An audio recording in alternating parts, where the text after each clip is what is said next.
Últimamente tengo muchos mocos y estornudo bastante. Creo que de tanta ciencia y tantos experimentos estoy empezando a desarrollar alguna alergia.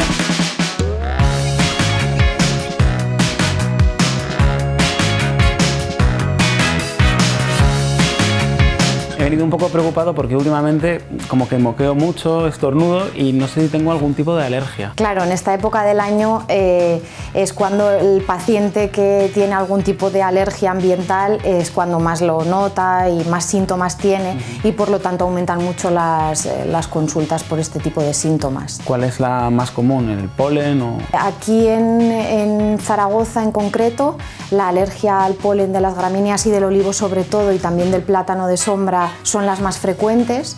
Lo que pasa que, bueno, pues también aparte de las alergias ambientales como tal, hay muchas consultas por alergias a medicamentos, a alimentos, etc. Y si yo quisiera hacerme ahora las pruebas para la alergia, ¿cómo tendría que...? Pues lo primero, en un estudio de alergia lo que hacemos es la entrevista clínica para ver exactamente cómo son los síntomas, con qué intensidad y si ya se ha tomado algún tratamiento o no. Y luego pues procedemos a hacer las pruebas que consisten en un prick test en el cual en el antebrazo del paciente se van pintando los alérgenos que vamos a probar y se ponen unas gotitas, una gotita de cada alérgeno en cada punto que hemos marcado y con una pequeña lanceta se introduce un poquito esa gota dentro de la piel. Muy poquito, casi no se nota. Luego hay que esperar un tiempo y ver si la piel reacciona contra ese alérgeno o no. ¿Y hay que esperar mucho tiempo? ¿Venimos al día siguiente o ya en el mismo momento nos lo puedes decir? En el mismo momento se lee, a los 15 minutos, 15-20 minutos se pueden leer las pruebas y se ve si hay reacción, que en el caso de que haya reacción sale una pequeña pápula como un aboncito que pica y si no hay reacción pues no sale nada, como si no hubiéramos hecho nada. Y aparte de esto, si el paciente nos cuenta que tiene síntomas de asma o de dificultad respiratoria o mucha tos, hacemos también un estudio de función respiratoria haciendo una espirometría, con un test de broncodilatación, eso son pruebas de función respiratoria. Para ver si le funcionan bien los pulmones, ¿no? Y si respira correctamente. Sí, porque el polen no solo provoca síntomas de nariz y de ojos, sino que también puede producir problemas de asma. Como curiosidad, ¿algún alérgeno que no tengáis o que os haya venido que no encontráis y que sea súper raro?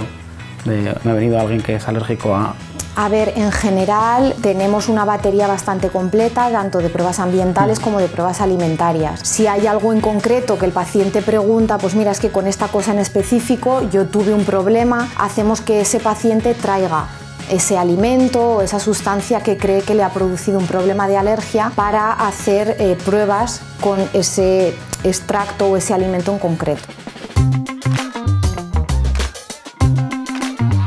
Nuestro sistema inmune nos protege de los agentes patógenos externos, como por ejemplo los gérmenes. Lo que pasa es que hay veces que algunas sustancias desencadenan una falsa alarma sin que sean un peligro real para nuestro organismo. En estos casos, el sistema inmune responde de una forma exagerada ante un elemento que no es nocivo, como el pelo de una mascota o unos cacahuetes. Es lo que se conoce como una reacción alérgica.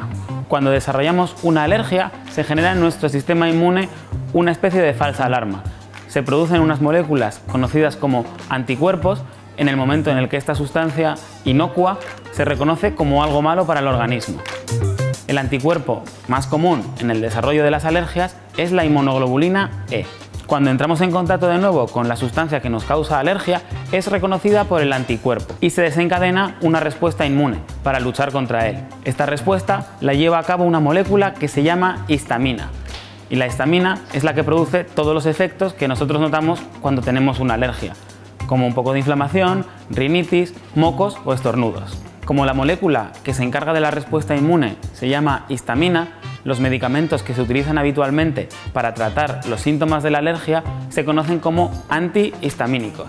Aunque puede ser que desarrollemos alergia a alguna sustancia con la que jamás hayamos entrado en contacto, lo más frecuente es que desarrollemos alergia a sustancias con las que nos encontramos muy frecuentemente o casi todos los días.